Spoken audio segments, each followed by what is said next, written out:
Here's a question that should genuinely bother you. How does a company spend 20 years convincing an entire generation that its food is cleaner, fresher, and more honest than everything else out there, and then make hundreds of those same people violently sick?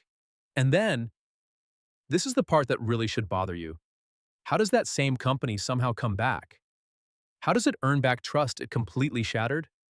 And then, because the story keeps going, why does it look like the whole thing might be quietly unraveling all over again in 2026? That question has no simple answer, but by the end of this video, you'll understand something about trust, about brands, and about the invisible contract between a company and its customers that most people never think about until it's already broken. This is the real story of Chipotle, not the press release version, the full version. And I promise, it's going to change how you look at every brand you love. Let's go back to Denver, Colorado. 1993. A 28-year-old named Steve Ells has just graduated from the Culinary Institute of America. He has a dream, a fine dining restaurant. Clean plates, linen napkins, the whole thing. But he has no money. So he does what any desperate young chef would do. He comes up with a plan. He'll open a burrito joint, just to raise capital, just temporarily, just to fund the real dream. He signs a lease on a tiny 850-square-foot former ice cream parlor on Evans Avenue. He names it Chipotle, after the smoked jalapeno pepper. His father loans him $85,000. His accountant tells him he needs to sell 107 burritos a day to break even. Within 1 month, he was selling over 1,000. 1,000 burritos a day. The fine dining dream, it quietly died, and something much bigger took its place. Here is what Steve Ells understood before anyone else in the industry did. People weren't just hungry, they were tired. Tired of not knowing what was in their food. Tired of mystery meat and frozen patties and assembly lines hidden behind stainless steel walls. They wanted to see their food being made. They wanted to know where it came from. They wanted to feel good about eating it. So Chipotle gave them that. An open kitchen, visible, transparent, high-quality ingredients, real food. The concept was so simple it was almost radical. Fast food, but made like a real restaurant. The industry called it fast casual. Steve Ells basically invented the category. By 1998, there were 16 Chipotle locations. A solid start. A promising brand, but nothing that screamed world domination just yet. And then, a phone call changed everything. In 1998, McDonald's came knocking. The biggest fast food corporation on the planet had noticed something. This little burrito chain was doing something special. So McDonald's became a major investor, and with McDonald's money and McDonald's operational expertise, Chipotle exploded. 16 restaurants in 1998. Over 500 by 2005. In 7 years, they multiplied 30 times over. Now, this is where the story gets interesting. Because McDonald's and Chipotle were in almost every way opposites. McDonald's was frozen patties and secret sauce and drive-thrus and Happy Meals. Chipotle was fresh ingredients and visible kitchens and the quiet promise that it wasn't like all the others. But, and this is crucial, Chipotle needed McDonald's money to grow. And McDonald's needed Chipotle's cultural credibility to reach a younger generation that was beginning to distrust them. So they made a deal with each other.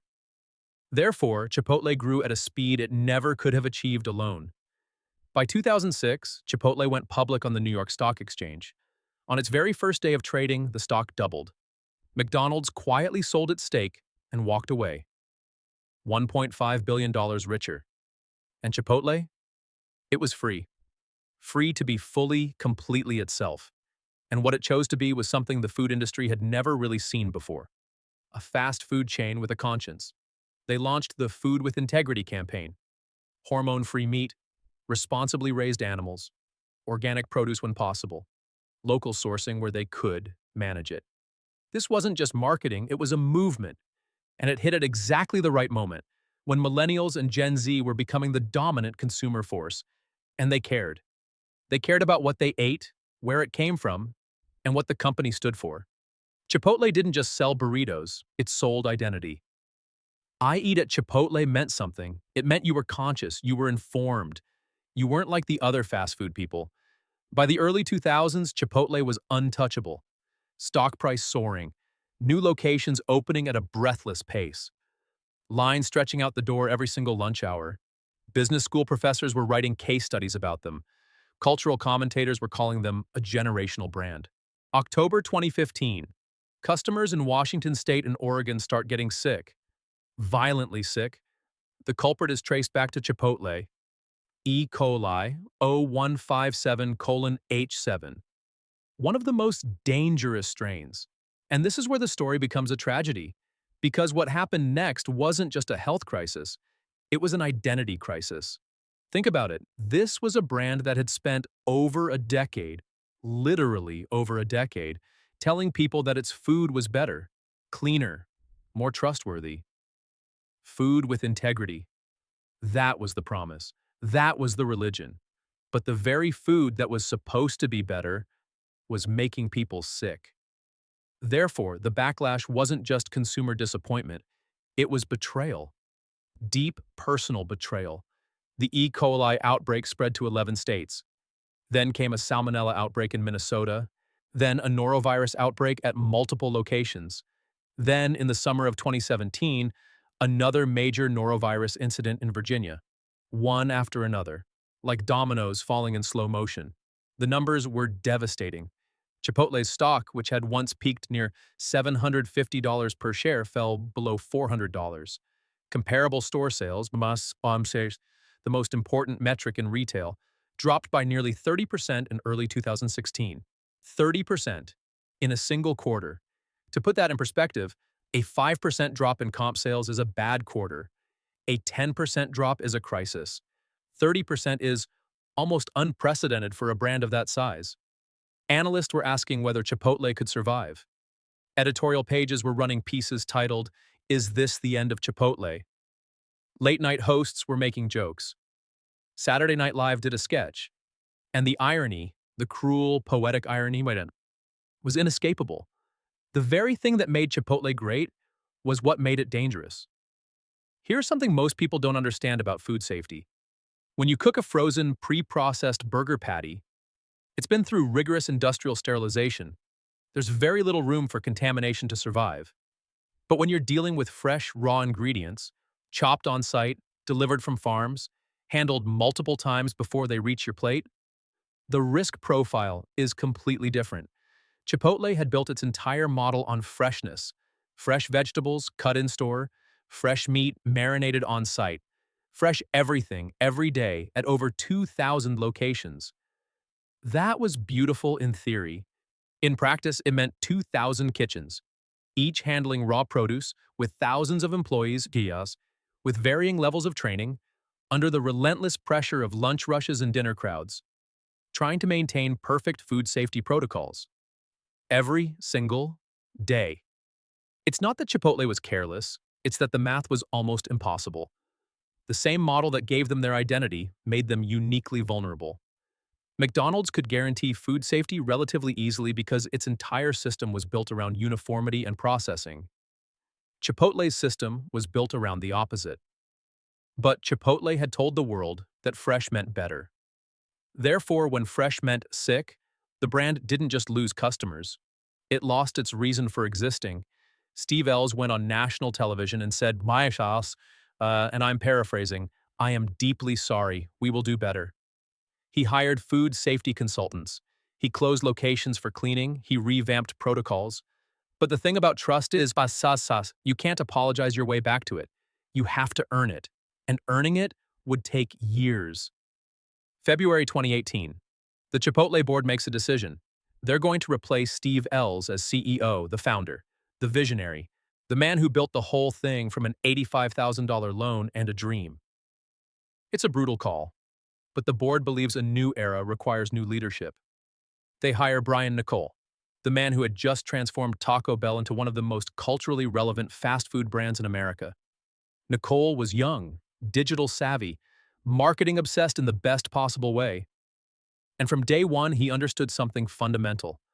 Chipotle could not just fix the food safety problem. It had to become a different kind of company. The first thing Nicole did was go digital. Hard. He launched the Chipotle Rewards program, a simple but powerful loyalty app. Order on the app, earn points, get free food. Within its first year, it had 8.5 million members. By 2021, over 20 million. He introduced the Chipotle, a drive-through window exclusively for mobile order pickups. No menu board, no ordering, just drive up, show your name, pick up your bag, and go. Seamless, fast, invisible friction. Now here's why this was genius. The Chipotle wasn't just convenient, it was a data goldmine. Every digital order told Chipotle exactly what each customer liked, how often they visited, and when. That data allowed them to personalize marketing, predict demand, and reduce waste. And there was another, quieter revolution happening at the same time. To fix the food safety crisis, Nickel made a controversial call. Some food prep tasks would move off-site to central commissary kitchens. Tomatoes, pre-cut and tested. Beans, pre-cooked and sealed. Certain proteins, partially prepared under industrial food safety standards, and then finished in-store. The food purists cried foul. But Chipotle used to be all fresh, all in-store, they said. But Nickel understood the trade-off.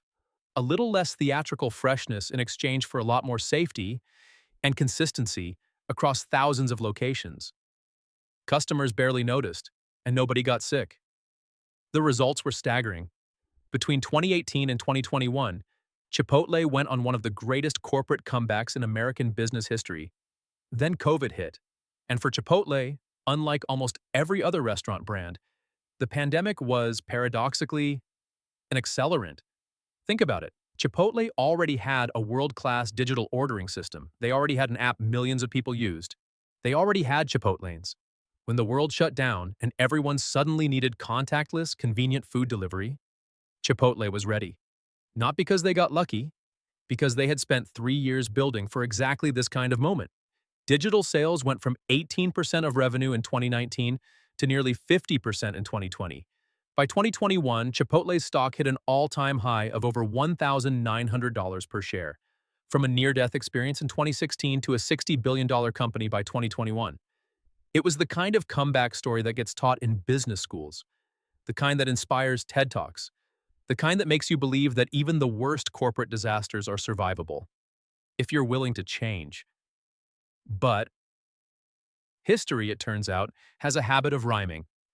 It starts, as so many modern crises do, on social media. 2023. A TikTok video goes viral. A customer holds up their Chipotle bowl and points the camera accusingly at the protein portion. It's small. Really small. The caption reads, "When did Chipotle start skimping?" Within 48 hours, millions of views. Within a week, thousands of response videos. People filming their own Chipotle orders, comparing them to the portions of years past, doing side-by-side breakdowns, analyzing scoop sizes with the intensity of forensic investigators. Chipotle skimping becomes a hashtag, then a meme, then a cultural moment. Now, here's the thing about social media crises. They're rarely entirely true, and they're rarely entirely false. The reality with Chipotle's portions was probably somewhere in the middle. Some locations were likely inconsistent. Some employees were probably more generous than others. The protein scoop at Chipotle was never standardized to the gram the way a McDonald's patty is. But perception is reality in consumer brands. And the perception had shifted.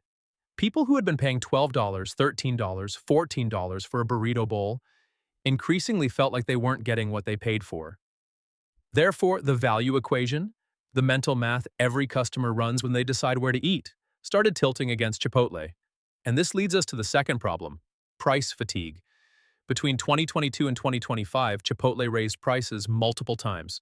Understandably so, inflation hammered the entire restaurant industry.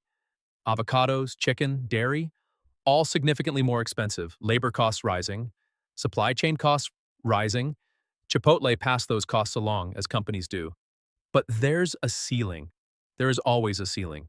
When a burrito bowl crosses $15, $16, even $17 in some markets, the mental category shifts. Chipotle stops being the smart, affordable, healthy alternative to fast food. It starts being compared to sit-down restaurants. And when you're being compared to a sit-down restaurant on price, but you're still eating off a plastic tray with a plastic fork, you start to wonder if the math makes sense. Foot traffic data in early 2026 confirmed what many analysts had been predicting. Chipotle was seeing measurable declines in customer visits. Not catastrophic declines, not 2016 level collapses, but enough to spook investors, enough to push the stock lower, enough to make headlines. And then there's the third problem, the one that's hardest to explain but easiest to feel when you're a loyal customer. Operational fatigue. Reports from early 2026, from employees, from customers, and from industry analysts paint a picture of a chain stretched thin, locations running out of basic ingredients, guacamole unavailable, specific proteins out of stock, the digital ordering system occasionally showing items as available when they're not, leading to the particular modern frustration of picking up a mobile order only to find a substitution you didn't want. When McDonald's runs out of McNuggets, it's mildly annoying. When Chipotle runs out of chicken, the thing you specifically went there for, the thing you built your entire meal plan around, the thing you paid a premium for, it's a betrayal. Same operational failure, completely different emotional resonance. Brian Niccol, interestingly, had already left by this point. In 2024, he was poached by Starbucks, another brand in crisis, offering him one of the largest compensation packages in corporate history. His departure left Chipotle once again searching for direction. Scott Boatwright stepped in as CEO in late 2024. He has openly acknowledged the portion size controversy. Chipotle has even run limited promotional campaigns, extra protein offers for sus, trying to signal to customers that the skimping era is over. Whether those efforts are enough remains to be seen. I want to tell you something that nobody in a business school case study will ever say out loud. Chipotle was never really a food company. From the very first day Steve Ells opened that 850-square-foot shop in Denver, from the moment he put an open kitchen in the front so customers could watch their food being made, Chipotle was selling something that has nothing to do with burritos. It was selling a feeling. The feeling of, I know what I'm eating. The feeling of, this company respects me enough to be honest. The feeling of, I made a good choice today. That feeling, that specific, quiet, daily satisfaction, is worth billions of dollars. It is why people waited in those lunch lines. It is why parents bought their kids Chipotle instead of McDonald's and felt virtuous about it. It is why a generation of young people made Chipotle part of their identity. But here is the razor's edge that every brand built on feeling has to walk. When you sell a feeling, you are making a promise. And a promise is a contract. You don't sign it. You don't notarize it. There's no copy in a filing cabinet somewhere. But it is real. It is binding. And it is enforced, not by lawyers, but by the 30 million people who chose you over someone else every single day because they believed you. Break that contract, even once, even partially, even accidentally, and those 30 million people don't just leave. They feel lied to. They feel foolish for trusting you, and there is no customer more dangerous than one who feels foolish. In 2015, Chipotle broke the contract catastrophically. The food made people sick. The promise of freshness became a source of fear. The brand didn't just lose customers, it lost the right to make the promise at all. And yet, and this is the part that genuinely moves me, they earned it back. Not through a clever marketing campaign, not through a celebrity endorsement, not through a rebrand or a logo change or a press tour. They earned it back by doing the hard, unglamorous, invisible work of actually getting better. Better food safety systems, better digital infrastructure, better supply chain controls, better, even at the cost of admitting that some things they said were essential actually weren't. They moved food prep to central kitchens and admitted that real freshness sometimes means preparation before it reaches your hands, not just cutting a tomato in front of you. They went digital first and admitted that the romance of the lunch line wasn't enough for a generation that wanted speed, control, and convenience. Every one of those decisions was an act of corporate courage, because every one of them was an admission that the old story had cracks in it. And here, right here, is where Chipotle's story stops being about burritos and starts being about something universal. Think about the brands you trust most in your life right now. Not the ones you use, the ones you trust. I guarantee that trust was built the same way Chipotle built it in its best years. One consistent, honest interaction at a time. Not one big moment, not one viral campaign, thousands of small moments stacking quietly on top of each other until the feeling became automatic.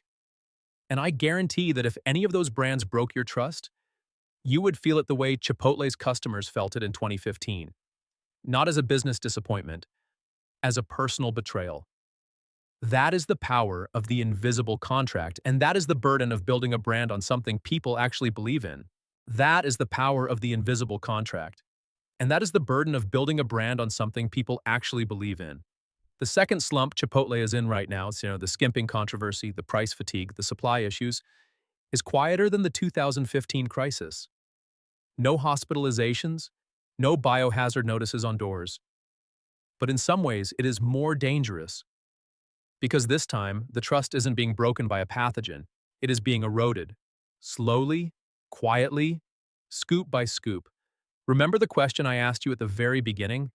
How does the most trusted food brand in America become the most feared? Now you know the answer, not through malice, through incompetence, through the single most dangerous thing a brand can do, making a promise so powerful, so deeply felt, so genuinely believed, that any gap between the promise and the reality feels like a catastrophe. Chipotle made that promise. They broke it. They rebuilt it. And now, quietly, they are being tested again. Whether they pass this test, whether the scoop gets bigger, the prices stabilize, the supply chain steadies, and the trust holds, we will find out together. Steve Ells walked into a 850 square foot ice cream parlor in Denver with $85,000 and accidentally changed how an entire generation thinks about food. That is not a small thing.